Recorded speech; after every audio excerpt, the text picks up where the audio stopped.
Have you ever wondered how climate change might actually boost demand for real estate in Canada? Well, a recent report suggests exactly that. Welcome to the Multifamily Real Estate Insights podcast. I'm your host, Sandy MacKay. Let's get right to it. A new study from Concordia University and Equiton Incorporated titled The North Effect: Climate Resilience of the Canadian Real Estate Market indicates that the global climate crisis is shaping migration patterns and strengthening long-term demand for Canadian real estate. The report highlights that Canada's relatively moderate climate is becoming increasingly appealing to immigrants from countries highly exposed to climate-related risks, such as wildfires, floods, and heat waves. This phenomenon, referred to as the North Effect, suggests that warming in Canada's northern regions may actually moderate extreme conditions, enhancing the country's attractiveness to newcomers.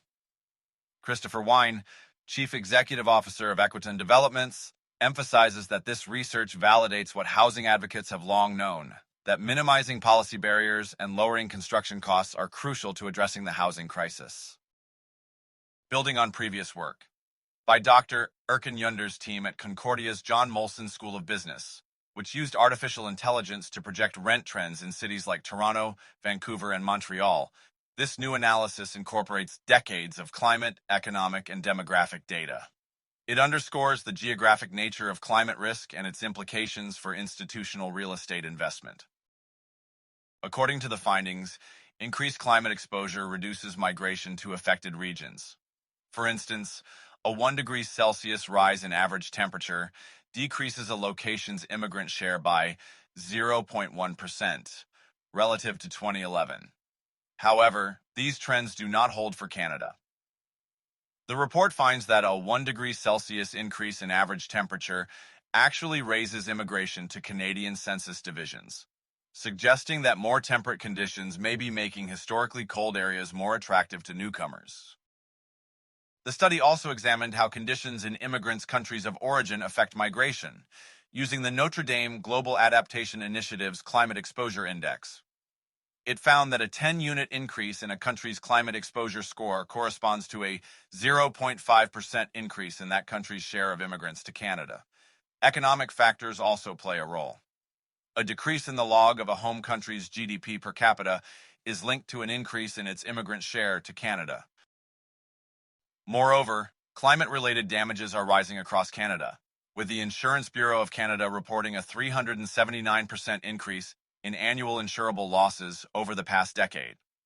This has led to financial caution, as seen when Desjardins stopped issuing new mortgages in flood risk zones in Quebec. The report advises institutional investors to manage climate risk through geographic diversification and recommends that policymakers support climate-adaptive infrastructure and green-certified real estate.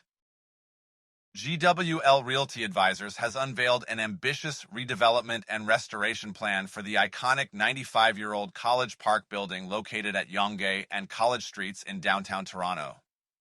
The project, described as a once-in-a-generation revitalization, will introduce 3 new high-rise towers ranging from 65 to 96 stories, including one super-tall building. This mixed-use proposal not only aims to retain and restore the existing heritage building, but also completes the original vision of including a high-rise component with modern elements that respect the building's history. Daniel Fama, Vice President of Development at GWL Realty Advisors, emphasized the significance of this project, stating, "Toronto has waited nearly 100 years to see a completed vision for College Park come to life." The plan proposes 2,334 new housing units, a new hotel, retail and entertainment spaces, and expanded public areas to transform College Park into a major cultural destination. While construction timelines are not yet specified, GWL Realty Advisors has submitted a development application to the city with expectations that construction could begin in 2 to 4 years. The redevelopment is being designed by Toronto-based firms Hariri Pontarini Architects, ERA Architects, and Public WORK. Their design will complete the original upscale vision for College Park, which was initially conceived as a 37-story retail landmark akin to New York's Rockefeller Center. However, the Great Depression had forced a scale back of the original grand plan by architects Ross and McDonald. The new towers will stand at 96, 75, and 65 stories, with the tallest reaching 333.3 meters, equivalent to just over 1,000 feet. The project will encompass 2.54 million square feet, mostly allocated to new housing. The design includes the restoration of the interior arcade for a Parisian-style shopping experience and the protection and expansion of the Carlu, the Art Deco event venue on the 7th floor, with additional conference space and terraces.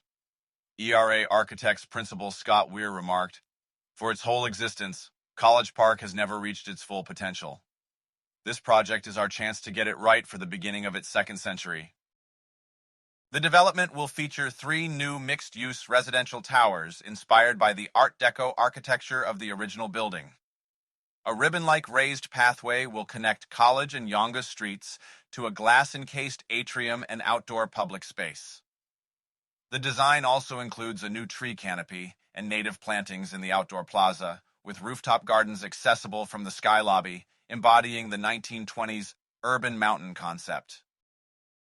Public WORK's principal and co-founder, Mark Ryan, explained, "College Park would mark a new metropolitan culture in Toronto by demonstrating how public and urban vitality can expand from the park and the street, inside and out, from the ground floor into the sky." The project is located in a bustling neighborhood with direct access to the Toronto Transit Commission's College Station subway stop, which sees 250,000 passengers weekly. Community engagement will be a continuous aspect of the project, with updates available at collegeparkcone100.com. In our final segment today, let's delve into the recent offering from the Canada Mortgage and Housing Corporation, known as the CMHC Improvement Mortgage Loan Insurance. This product is designed to provide greater financing options for homebuyers looking to enhance existing properties or build new ones from scratch. The flexibility offered by this insurance product is particularly beneficial for those purchasing homes that require some work or for those embarking on new construction projects. The CMHC Improvement Mortgage Loan Insurance allows for insured financing up to 95% of the as-improved value for properties with 1 or 2 units that are owner-occupied. For properties with 3 or 4 units, the insurance covers up to 90%. This initiative aims to make it easier for buyers to finance their property purchases or improvements while benefiting from lower down payments. Importantly, this product offers flexible advancing options for improvements, whether they are small or large scale. Insured financing is based on the lending value determined by CMHC, which considers the lower of the market value or the purchase price and or cost of construction. This ensures that buyers are receiving a fair assessment of their property's value post-improvement. For new construction, CMHC requires that financing be approved before construction begins or at an early stage. This ensures that the lender has control of the project throughout the construction period.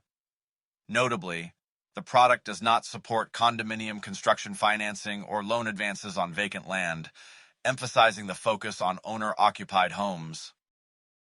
There are different approaches to advancing the funds, including single advances for improvement costs up to 10% of the as-improved value, and progress advances for costs exceeding 10%. This flexibility allows borrowers to manage their financing in a way that best suits their project needs. Additionally, a new home warranty is required for all new constructions, ensuring quality and compliance with applicable bylaws and regulations. It is also worth noting that this product applies to both homeowner and small rental loans with specific loan-to-value ratios and equity requirements. For instance, homeowner loans for 1 to 2 units can have a loan-to-value ratio of up to 95%, whereas small rental loans for non-owner occupied properties with 2 to 4 units have a maximum loan-to-value ratio of 80%.